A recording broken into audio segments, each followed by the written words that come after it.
जय श्री राम, जय श्री बालाजी महाराज, जय माता दी। बंधी हुई बुद्धि को कैसे खोले?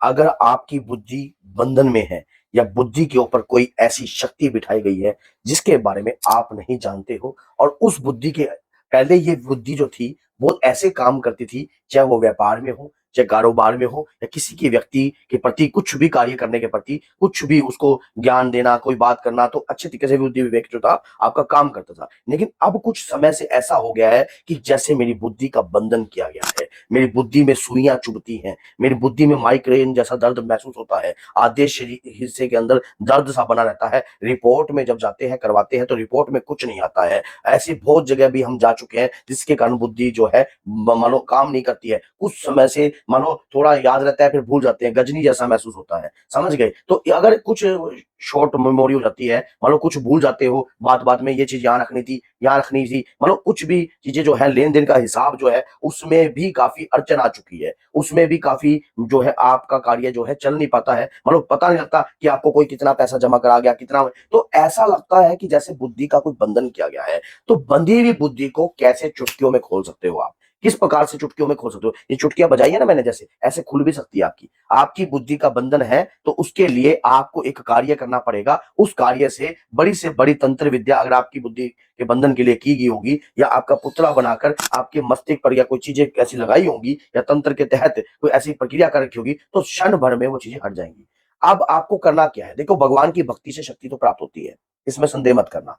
और जो मैं अगर ये वीडियो बना रहा हूं, तो ऐसे लोग हमारे पास आते हैं, और जिनको हम बताते हैं कार्य, उसके बाद वो व्यक्ति जब अपने घर में जाकर इस प्रकार के कार्य करता है, और उस कार्य से उसको बहुत प्रभाव उत्पन्न होता है, और जब वो प्रभाव उत्पन्न होता है उसके बाद उनका खुद का फीडबैक ऐसा आता है कि गुरुजी, इस कार्य से हमें इतना आराम महसूस हुआ है। तो ऐसा ही एक केस मेरे पास अभी लेटेस्ट आया है। उन्होंने मुझे कहा कि मेरे साथ कुछ समय से ऐसा हो रहा है, आपने बुद्धि बंधन के ऊपर वीडियो तो बनाई है, लेकिन उसमें एक ऐसा उपाय दीजिए कि बंधी हुई बुद्धि कोई किस प्रकार से तुरंत खोल सकता है। तुरंत मानो हमारी बुद्धि के ऊपर अगर कोई बंधन करा गया होगा या कोई चीज भेजी होगी, तो तुरंत उस चीज को कैसे हम उस चीज से मुक्त हो सकते हैं। तो आज इस वीडियो में एंड तक बने रहना। आपके ऊपर या आप किसी भी व्यक्ति के ऊपर अगर इस प्रकार की प्रक्रिया होती है, तो आप उसको राय देकर भी समझा सकते हो कि ऐसा ऐसा होता है, और इस तरीके से अगर कार्य करते हो तो आपकी बुद्धि का बंधन जो है खुल जाता है। क्या करना है आपने?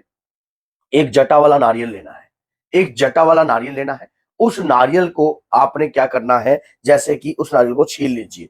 छीलने के बाद नारियल मिल जाएगा आपको। उस दौरान आपने हनुमान जी के श्री चरणों में नारियल अर्पण करना है। नारियल अर्पण कर लिया।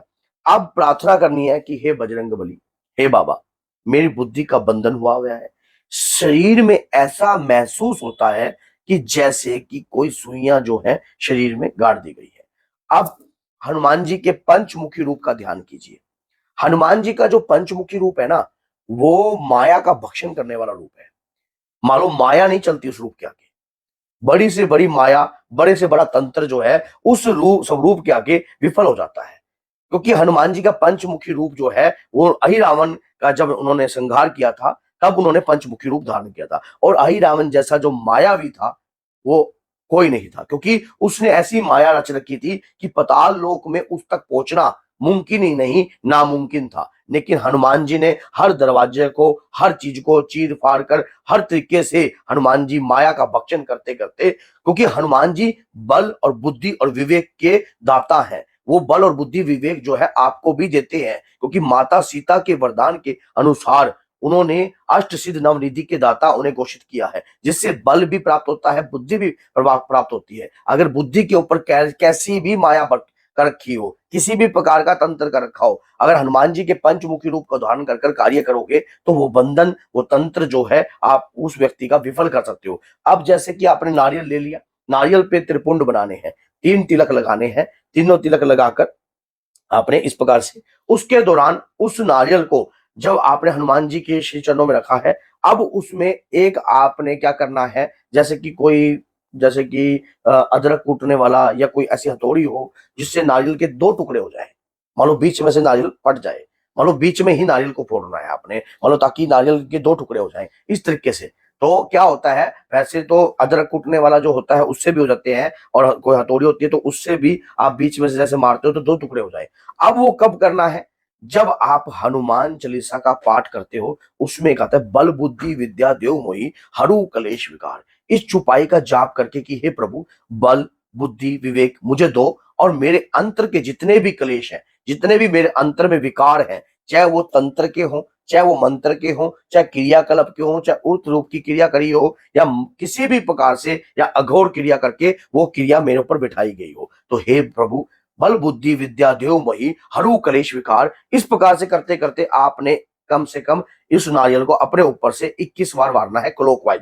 बल बुद्धि विद्या देव मई हरु कलेश विकार, बल बुद्धि विद्या देव मई हरु कलेश विकार, बल बुद्धि विद्या देव मई हरु कलेश विकार। इस प्रकार से आपने कार्य कर लिया। अब वहां पर, और इस कार्य को करने से पहले हनुमान जी का पंचमुखी रूप जो जब कार्य करता है, जब आप पंचदीप का दान देते हो, या तो आटे के पंचदीप आप अलग अलग भी लगा सकते हो, नहीं तो एक दीप में ऐसे लेटी बत्ती और एक बीच में खड़ी बत्ती, और पंचमुखी जो दीप होता है उसमें तेल का, सरसों के कड़वे तेल का डालना चाहिए आपको, गाय के देसी घी का नहीं चलेगा। लगाकर उसके बाद आपने इस प्रकार से कोई भी अज्ञात शत्रु, जो भी शत्रु के बारे में आप जानते नहीं हो, मानो जिसने किसी ने भी आपके ऊपर क्रिया करी है, क्रियाकलाप बिठाया है, ऐसे अज्ञात शत्रु का ध्यान करना है कि हे हनुमान जी महाराज, हे वीर बजरंगी, मैं उस अज्ञात शत्रु का ध्यान कर रहा हूं जिसने मेरे ऊपर किसी भी प्रकार का लेन देन के तहत या किसी कारोबार के तहत मेरे ऊपर कोई भी क्रिया बिठाई हो या कोई भी तंत्र किया गया हो, तो आज इसी प्रक्रिया के द्वारा उस तंत्र का भक्षण कर दीजिए, उस तंत्र को स्तंभित कर दीजिए। हे दादा हनुमान, ऐसी प्रार्थना कर कर जोर से उस ऊपर नारियल पे ऐसे मार देना है, उसके 2 टुकड़े हो जाए। अब टुकड़े हो गए।